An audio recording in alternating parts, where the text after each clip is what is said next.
تراشتا ہے سفر کی قسط نمبر 9 ہے، اور اس اجنبی سرزمین، اجنبی لوگوں اور اجنبی فضاؤں میں سانس لیتے اس شخص کے وہم و گمان میں بھی نہیں ہوگا کہ اس لمحے کوئی اسے کتنا مس کر رہا ہے۔ گرین سگنل پر میں نے گاڑی آگے بڑھاتے ہوئے وقت دیکھا۔ آج یونیورسٹی میں ونیزا نے کوئی گھنٹہ بھر میرے کان کھانے کے بعد مجھے اس بات پر آمادہ کیا تھا کہ آج میں ڈنر ونیزا اور حماد کے ساتھ کروں گی۔ یار تم قوم کا مجھے کباب میں ہڈی بنوا رہی ہو۔ میں نے جھلا کر اسے باز رکھنے کی کوشش کی تھی، مگر اس کا کہنا تھا کہ حماد نے خاص طور پر یہ ڈنر میرے لیے ارینج کیا ہے، اس لیے کباب میں ہڈی والا محاورہ یہاں درست نہیں بیٹھتا، اور جب یہی بات حماد نے فون پر مجھ سے کہی تھی تو پھر میں انکار نہ کر سکی تھی۔ ونیزا نے مجھے 8 بجے ہوٹل پہنچنے کا کہا تھا اور اس میں ابھی پونا گھنٹہ باقی تھا، سو یہ پونا گھنٹہ میں نے بیکار و بے مقصد گاڑی کو سڑکوں پر دوڑاتے ہوئے گزارا تھا، کیونکہ آج کل موسم میں وہ مخصوص نمی نہ تھی اور نہ ہی آسمان پر گھنے بادلوں کا ڈیرا تھا، تو اس وقت اطراف میں خوب رونق اور ہلچل تھی۔ اور جب میری تلائی پر بندھی گھڑی نے 8 بجنے پر اپنا مخصوص الارم بجایا تھا، تب میں نے گاڑی کا رخ موڑ دیا تھا۔ 5 ویز کی پارکنگ ایریے میں گاڑی پارک کر کر میں نیچے اتری تو عین اسی لمحے کوئی گاڑی میرے برابر آ کر رکی تھی۔ دروازہ بند کرتے ہوئے میں نے یوں ہی سرسری سی نظر ہونڈا سویگ سے اترتے شخص پر ڈالی تھی، اور ایک لمحے کے 1000ویں حصے میں یہ سرسری سی نظر ایک بھرپور اور گہری نگاہ میں بدل گئی تھی۔ حیرت اور خوشی کے ملے جلے تاثرات دل میں ہلچل سی مچا گئے تھے۔ اور کیا یہ بے دہانی میں کی گئی دعائیں یوں بھی مستجاب ہوتی ہیں؟ میں نے اپنا رخ پوری طرح اس کی طرف موڑ دیا تھا اور اسے پکارنے کے لیے بھی میرے لب واہ ہی ہوئے تھے جب اچانک اس کی طائرانہ نظریں مجھ سے آ ملی تھیں، اور ابھی میں مسکرا کر ہیلو بھی نہ کہہ پائی تھی جب وہ نگاہیں اپنی تمام تر اجنبیت اور سرد و سپاٹ تاثر سمیت میرے چہرے سے ہٹ گئی تھیں۔ میرے پھیلے ہوئے ہونٹ ایک دم ہی سکڑ گئے تھے اور میں شستر سی اپنی جگہ پر کھڑی اس کی چوڑی پشت کو دیکھتی رہ گئی تھی۔ حد درجہ بیگانگی کا مظاہرہ کرتے ہوئے وہ غیر ملکی عورت کے ساتھ جا چکا تھا اور میں دمبخود سی اپنی جگہ ساکت کھڑی رہ گئی تھی، اور ابھی میں اس کے رویے کو پوری طرح سمجھ بھی نہ پائی تھی جب اچانک کسی نے زور سے میرا بازو ہلایا۔ میں نے بری طرح چونک کر دیکھا، ونیزا ہنستے مسکراتے چہرے سمیت میرے سامنے کھڑی ہوئی تھی۔ کہاں گم ہے محترمہ؟ ہم لوگ آ چکے ہیں۔ اس کے پیچھے حماد کو دیکھ میں نے بدقت تمام اپنے چہرے پر مسکراہٹ سجائی۔ ہاں میں آپ ہی لوگوں کو دیکھ رہی تھی۔ تو پھر جلدی چلو نا، میرا تو سردی سے دم نکلا جا رہا ہے، ونیزا نے دونوں ہاتھ آپس میں رگڑتے ہوئے کہا۔ تو میں نے آگے کی طرف قدم بڑھا دیے، مگر چند قدم چلنے کے بعد میں ایک دم ٹھٹک کر رک گئی تھی۔ کیا ایسا نہیں ہو سکتا کہ ہم لوگ کسی اور ہوٹل میں چلیں؟ میں نے پلٹ کر ان دونوں سے کہا۔ کسی اور ہوٹل میں؟ کیوں، خیریت؟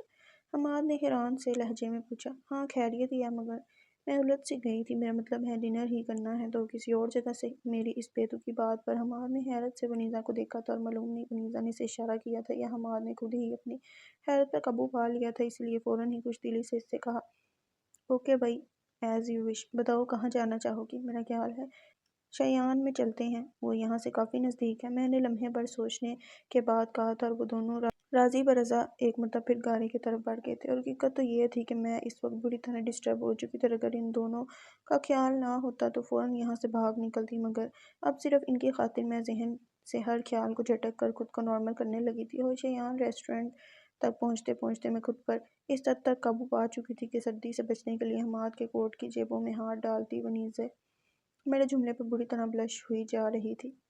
دل جس کو دیکھنے کی تمنا میں غم میں رہا، کل یوں ملا تھا جیسے ہمیں جانتا نہیں۔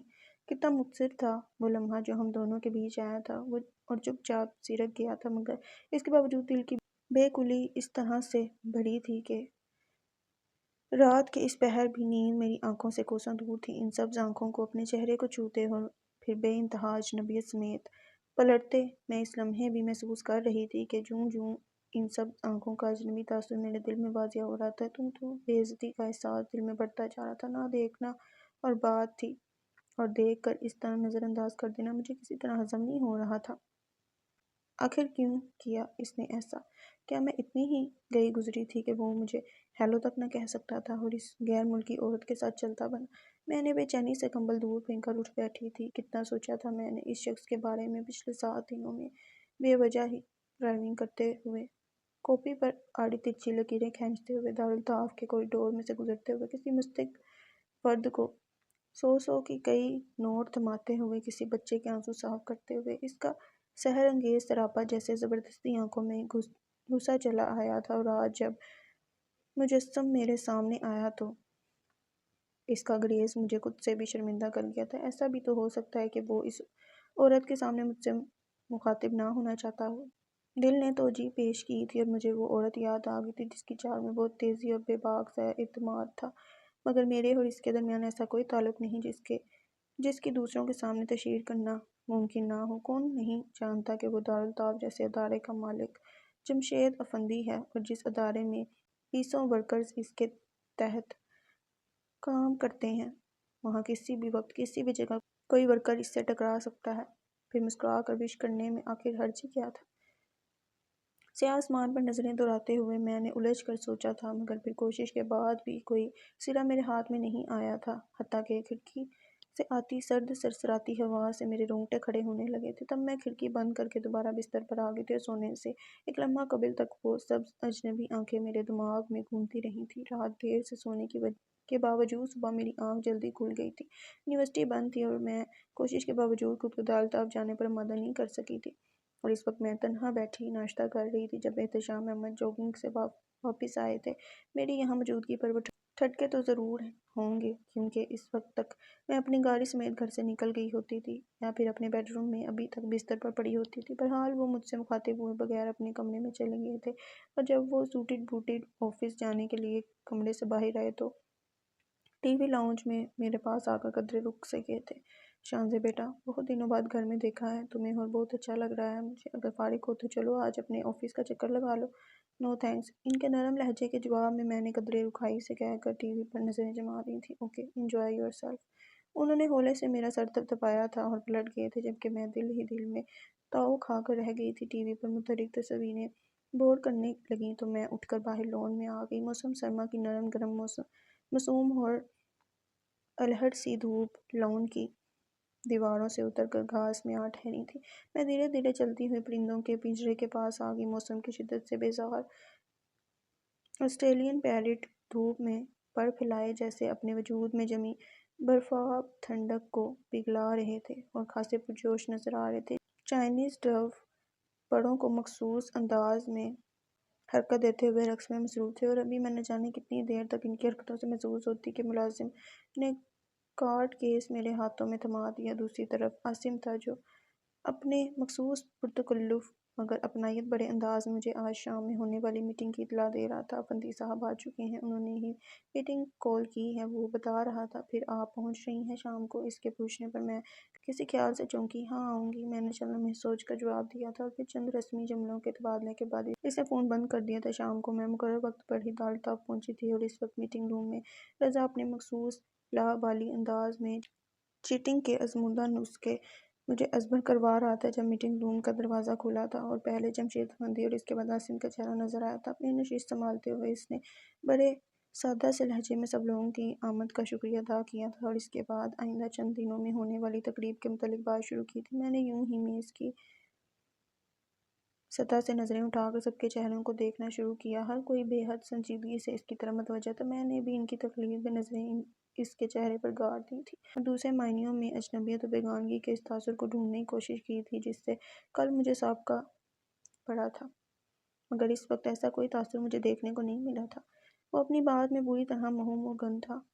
میٹنگ ہال میں اس کی آواز گونج رہی تھی اور باقی سب لوگ جیسے مٹی کے مادھو بنے اپنی نظریں اور سماعتیں اس پر گاڑے بیٹھے تھے۔ اس کی شخصیت میں کوئی ایسا سحر ہے ضرور جو دوسروں کو مبہوت کر دیتا ہے۔ میں نے اس کی آواز کے اتار چڑھاؤ کو پوری طرح محسوس کرتے ہوئے سوچا تھا، اور میں اپنی انہی سوچوں میں اس قدر گم تھی کہ اسی وقت چونکہ جب میٹنگ کے اختتام پر رحمٰ نے مجھے ٹہوکہ دیا تھا، میٹنگ کے بعد ڈنر کا پروگرام تھا اور موڈ نہ ہونے کے باعث میں ضروری کام کا بہانہ کرتے ہوئے اٹھ گئی تھی۔ گاڑی کے قریب پہنچ کر میں نے جرسی کی جیبیں ٹٹول کر چابی ڈھونڈنے کی کوشش کی، اور اس کوشش میں ناکامی کے بعد میں نے اپنا شولڈر بیگ کھنگالنا شروع کر دیا تھا۔ اوفو، کہاں چلی گئی؟ میں نے چڑھ کر بیگ کی ساری چیزیں الٹ دیں، مگر چابی یہاں سے بھی برآمد نہ ہوئی تھی۔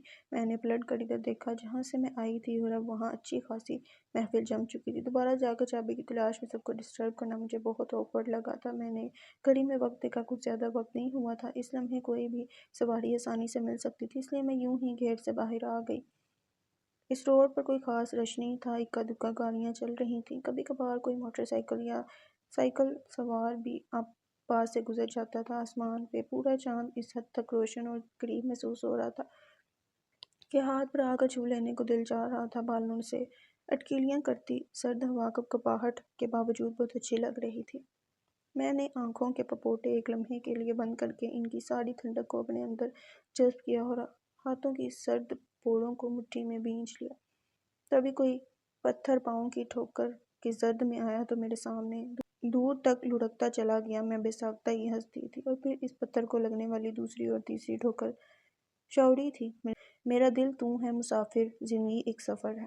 دھیرے دھیرے گنگناتے ہوئے ایک لمحے کو میرا دل چاہا میں پوری قوت سے گلا پھاڑ پھاڑ کر گانے لگوں اور اپنے اس خیال پہ میں خود ہی زور سے ہنستی تھی۔ لگتا ہے کسی دیوانے کی روح مجھ میں آسمائی ہے جو اس سرد و جامد سناٹے سے پوری طرح محظوظ ہونا چاہتی ہے۔ میں خود سے مخاطب ہوئی تھی۔ تبھی پاس سے گزرتے سائیکل سوار نے غالباً میری بڑبڑاہٹ سن کر پلٹ کر میری طرف دیکھا تھا۔ اے بھائی، مجھے بھی ساتھ لے چلو، میں نے اسے پکارا۔ وہ کوئی نوعمر لڑکا تھا۔ میرے کہنے پر اس کی آنکھیں تحیر آمیز خوف سے پھیل گئی تھیں۔ اسٹریٹ لائٹ کی زرد روشنی میں اس کے چہرے پر واضح بوکھلاہٹ مجھے نظر آئی تھی اور اس کے ساتھ ہی اس نے آگے کو جھک کر زوردار پاؤں پیڈل پر مارے اور چند لمحوں میں ہی یہ جا وہ جا۔ میں نے مسکراتے ہوئے ٹیکسی کی تلاش میں ادھر ادھر نظریں دوڑائیں۔ مجھے محسوس ہو رہا تھا کہ اس سے زیادہ سردی میں برداشت نہیں کر سکتی۔ تبھی ایک گاڑی میرے بالکل نزدیک آ کر رکی تھی اور ساتھ ہی گاڑی کا دروازہ کھول دیا گیا تھا۔ میں نے چوکنا نظروں سے ڈرائیونگ سیٹ پر بیٹھے شخص کو دیکھا اور پھر کچھ لمحے سوچ میں پڑ گئی۔ آئیے مس شانزے، اس کے پکارنے پر میں نے دائیں بائیں دیکھا اور کسی سواری کو نہ پا کر میں گاڑی میں بیٹھ گئی تھی۔ آپ بعض اوقات بہت بچوں جیسی حرکتیں کرتی ہیں مس شانزے۔ میرے کچھ بولنے سے پہلے ہی اس نے پوری سنجیدگی سے کہہ ڈالا تھا۔ کیا مطلب؟ میں نے حیرت سے دیکھا۔ اس وقت یوں سڑک کے کنارے ٹہلنا کیا معنی رکھتا ہے؟ میری جگہ اگر کوئی گنڈا، کوئی اوباش انسان ہوتا تو؟ میں نے بغور اس کا چہرہ دیکھا۔ سبز آنکھوں میں برہمی تھی اور لہجے میں غصے کی امیزیشن سازی کی۔ نہ جانے کیوں میں بے اختیار ہنستی تھی۔ کمال ہے فندی صاحب، کہیں تو آپ ہمیں پہچان نہیں پائے اور کہاں ہماری حفاظت کے لیے اتنا تردد بائے واد یہ۔ فندی صاحب، آپ ہمیں دیکھ نہیں پائے تھے یا پھر دیکھ کر پہچان نہیں سکے تھے؟ میں نے طنزیہ لہجے میں کہا تھا، مگر جواباً وہ کچھ بولا نہیں تھا۔ ہونٹ بھینچے خاموشی سے اسٹیئرنگ گھماتا رہا تھا اور جب وہ بولا تھا تو لہجہ یکسر بدلا ہوا تھا۔ بعض اوقات یوں ہوتا ہے مس شانزے ماں کہ لمحے انسان کی دسترس میں نہیں رہتے بلکہ انسان لمحوں کی دسترس میں چلا جاتا ہے اور پھر اس کی ہر حرکت ان لمحوں کی تابع ہو جاتی ہے اور وہ اپنی مرضی سے کچھ کرنے کے قابل نہیں رہتا۔ مجھے معلوم ہے آپ میرے کل کے رویے پر ناراض ہیں۔ اپنا نظر انداز کیا جانا آپ کو بے حد گراں گزرا ہوگا، مگر بس اتنا سمجھ لیجیے کہ اس وقت میں بھی کسی ایسے ہی لمحے کی زو میں تھا۔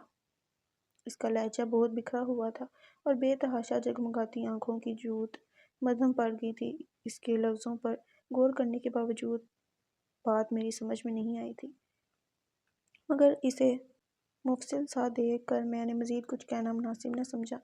نہ جانے کتنی دیر تک خاموشی کی دیوار ہم دونوں کے مابین کھڑی رہی۔ اپنے اپنے خیالات میں ہم اس طرح غرق تھے کہ پتہ ہی نہیں چلا کب گاڑی شانزے ولا کے سامنے جا رکی۔